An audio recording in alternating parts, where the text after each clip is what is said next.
Welcome to Grow My Etsy Shop podcast, the drips of knowledge you need to start growing. Ho, ho, ho, Merry Christmas. So this is going to be a replay episode. I was jumping in to let you know that this was one of my most popular episodes. If you've listened to it before, it's worth listening to again. It's called 3 Things Killing Your Etsy Sales. Before you jump into this episode, though, I do want to make this is my last episode before January, which means it's my last time to promote the growth program.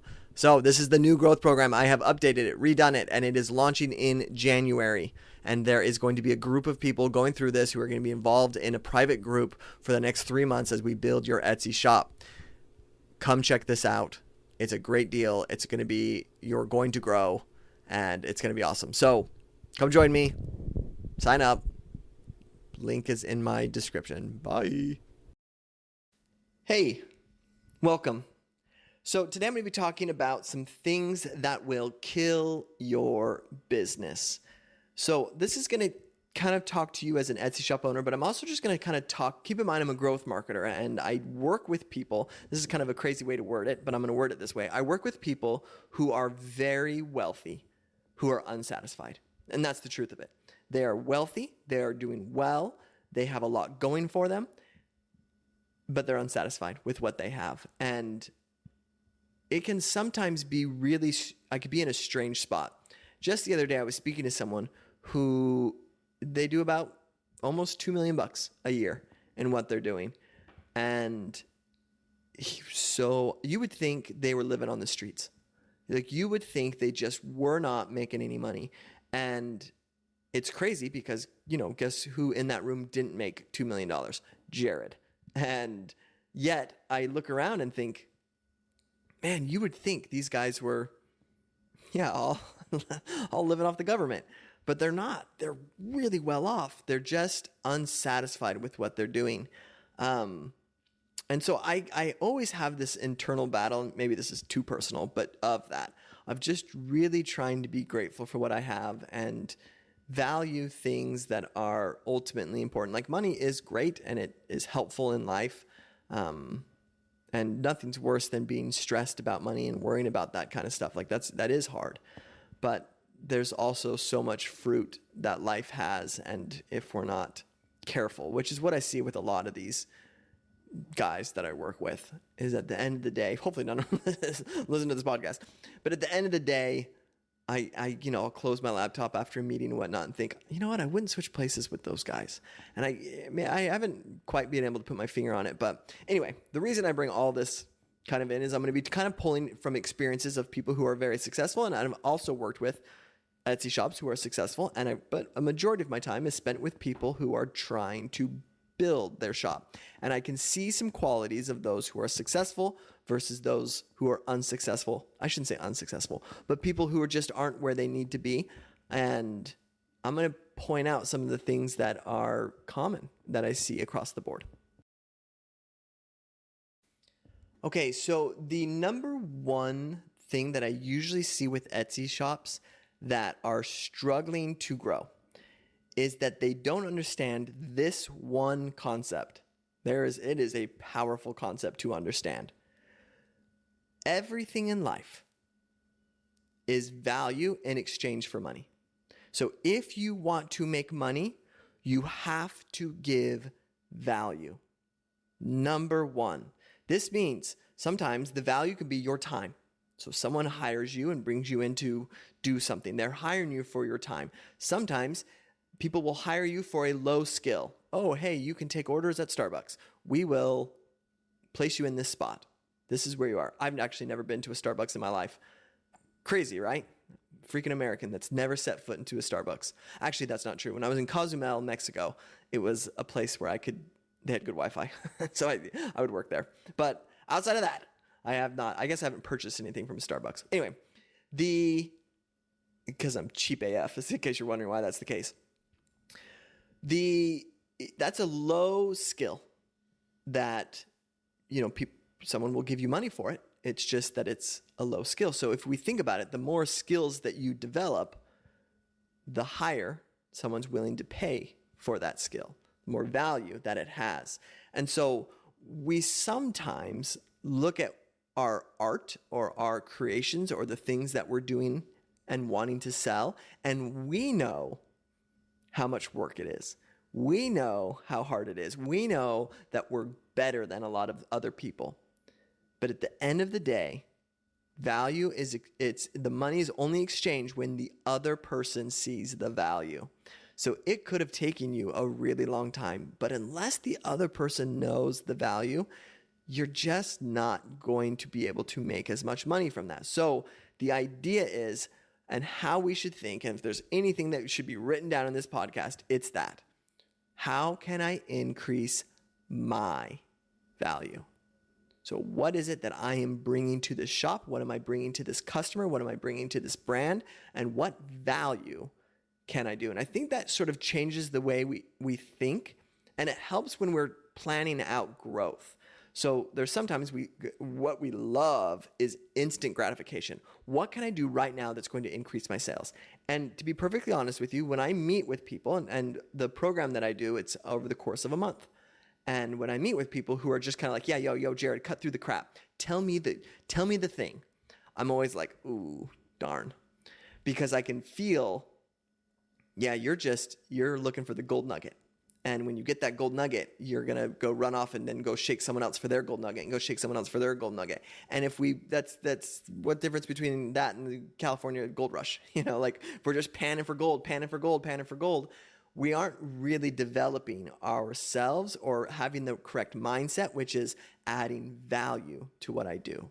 So instead of saying, well, this project took me a really long time, so this is how much it's worth, your mindset has to be, how can I pitch this, or how can I even adjust my products or change things about it or focus more on this aspect of it so that it's more valuable to the person. So an example of this is like, we know dog bandanas are popular. People like to put bandanas on their dog. If we can customize the dog bandana to a baby announcement, and from that scenario, you've now brought more value to that dog bandana. If it's just a dog bandana, great. If it is announcing the birth and you can take an Instagram picture with it and post it on your Instagram for everyone to see, that has more value to it. On the same tangent, what if we double-sided our dog bandana so that they could be reversible? Now you're getting a 2-in-1. You've increased the value of what you're doing. And so as long as you're able then to systematize what you're doing, it would make sense that you can bring that in. So this is a way that I could say it's life-changing for me as well, because it changed the way I work and it changed the way that I get clients and whatnot, is I sell my value to them. So this is what I can get you. This is what I can offer you. This is my experience. This is my results. These are my testimonials. This is what you get. And if I don't say, this is how long it's going to take me, this is how many hours, let me convince you why you need to pay me a lot of money. I instead say, this is the result that you're going to get, and that's what I've mastered, is this result. If you want it, this is what's the cost that's associated with that. And now they can make a clear decision on that value. Is that value worth it? And if I get a lot of no's, guess what I do? I go into the lab and I change it, because I can see, I'm not going to get offended by that. I'm not going to say, oh gosh, they must not like me. Instead, it's, I'm not offering enough value. Let me share with you a real story. Happened just today. I logged in to make this podcast, and guess what? I had less views this September than I did last September. What are they called? Downloads. I had less downloads. Now, is Grow My Etsy shop going down the drain? Is this it? Does nobody like me? Is this the end of the rope for me? No, thank goodness. Maybe. I guess I don't know for sure. But I looked at that and I went, wait a second. I didn't. So the first thing I did is I said, well, let me look at the podcast episodes I did this month to see what it is. And you're not going to believe this, but one of the higher download episodes I got was like the one about being busy. I did like a full thing on Google AdWords. I did a 2-part episode on running Etsy ads. But the one that got the most downloads was, what to do if you're busy. I can't remember the name of it. And I was like, man, that's interesting, because it seems like the deeper I go, the more people will be like, oh, wow, this is great. But I can see the value is more in this type of subject. Hence what we're talking about today. Now, don't worry if you're like, dude, I love that Google. It's still coming. But, at the end of the day, I got to listen to the people. It's what I teach. It's what we got to do here. So this is, from my perspective and from what I'm looking at, I could have been hurt. I could have stopped. I could have thrown everything against the wall. I could have been more aggressive. I could have done it. But instead, I took a step back and I just said to myself, where's the value in what I'm doing? And then, of course, could I make excuses? Yeah. And are there legit excuses? Sure. Podcasts really took off during COVID. So numbers of COVID are going to be up. Guess what also took off during COVID? Etsy. So it's really common that I see those 20, 21, 22 type numbers that don't quite add up to 2023. 2023 is a different time. People are a little bit scared. Interest rates are scaring people. Inflations are scaring people. People don't think we landed on the moon. There's all sorts of different stuff that's causing people to sit on their money a little bit more. So we can either just say, well, I could either just be like, well, I guess this is it. People just don't listen to podcasts as much. So this is the end. Or I can look at it and say, let me add more value. So that was step one. Step one was, Jared, I went through my stuff and I kind of said, where is it that my downloads do come in? They're not as high as they were last year. Why? Where was my value last year compared to this year?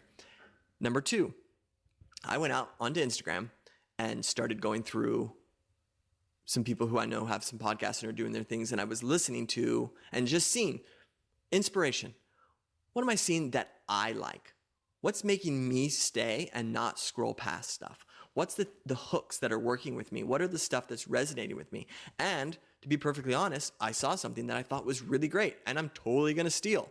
Here's what it is. This person makes reels off of legit questions that people ask. So he's much more famous. When I say much more famous, I'm not famous at all. I think the day that someone recognizes me will be the day that I move into a palace and just feel like $1 billion. That never happened. But I guess you should say he's just much more, he has much more influence than I do. But so he says he gets approached on the streets all the time and people ask him all the time these questions, all this kind of stuff. And he says, at that scenario, I just kind of say to him, hey, let me write it down. Let me take a note of it. Let me record you really quick. And then he makes these reels and he tags these people in it and gives them their answers to what they're doing in these reels. And I thought, I really like that. And I feel like that'd be a good way to kind of promote more what I'm doing. I have people who follow me on social media and platforms and in my Facebook groups and stuff like that. And I thought, I love that. I love it. So here's what I'm going to do. I'm going to put a form in this podcast. You can click on this form. You can fill out a question and I'll answer it. Yeah, I'll put your shop name up there and we'll talk. So as long as it's not too wonky, it's like really super specific, I would say, well, bring it on. Give me whatever you want. I'll make a promise. I'm going to answer those. So yeah, anyway, so this was, again, another thing that just kind of came from this evaluation of looking at something from a value standpoint. I said, number one, where do my people like to receive value, or what is the thing they do like? And then number two, I went to, what are other people doing that I find valuable, that I think I could do? And I saw this and thought, that is great. I love it.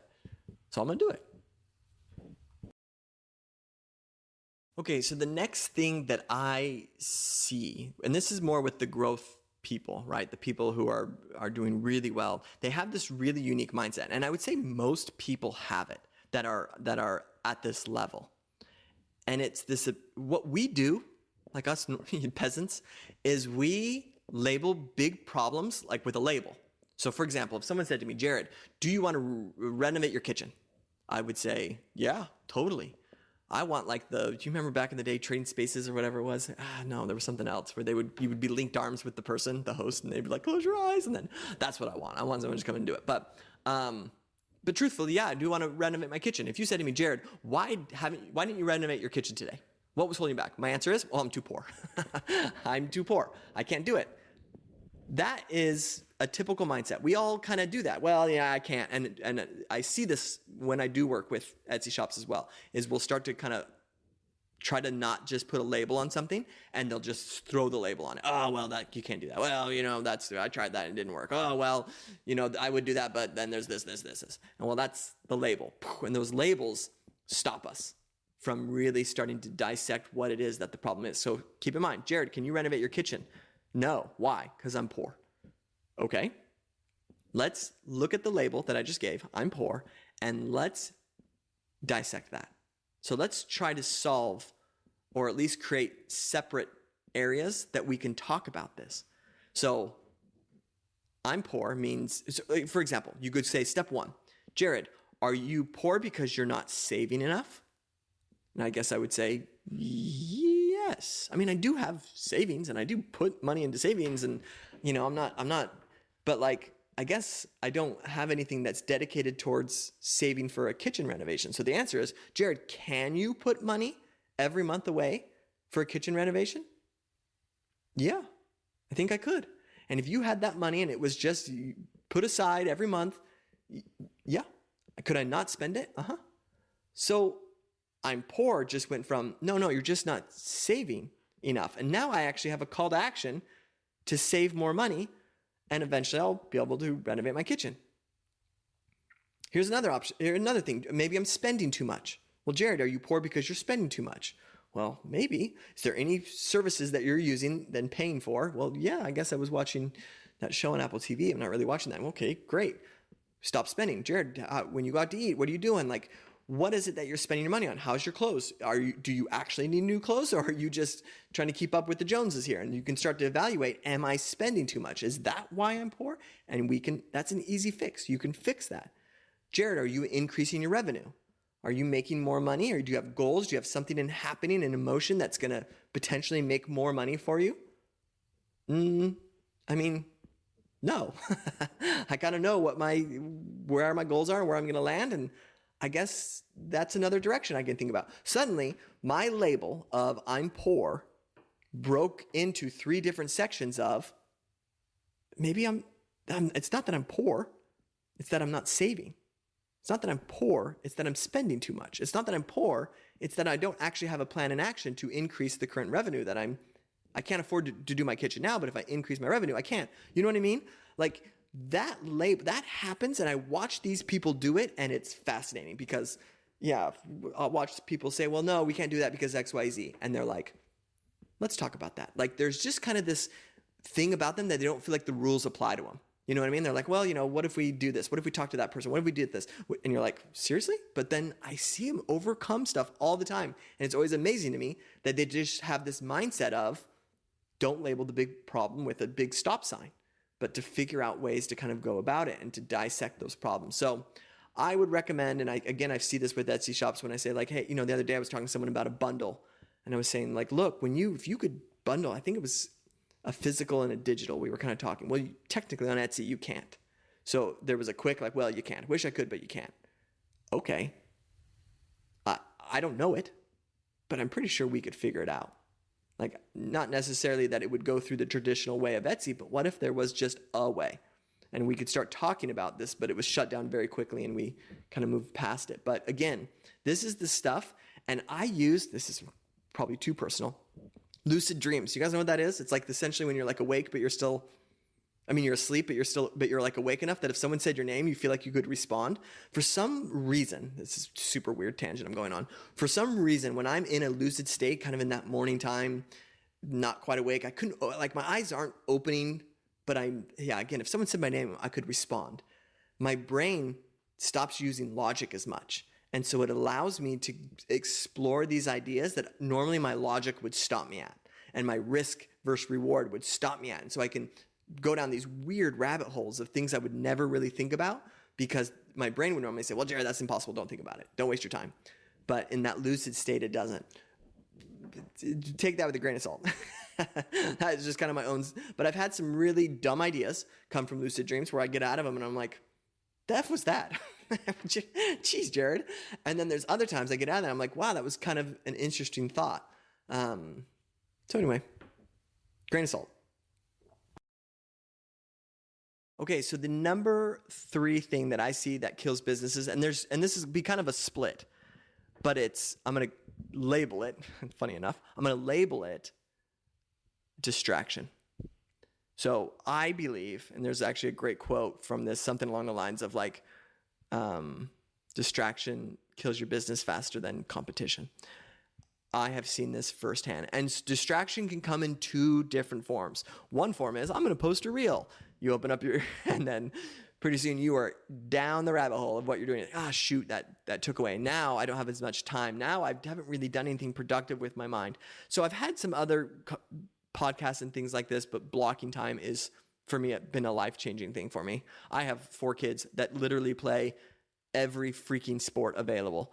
And so, like, I don't have a moment. If I go upstairs right now, I'm putting on someone's cleats, I'm pouring milk in someone's cereal, and there's going to be dishes that there's just, my time doesn't belong to me.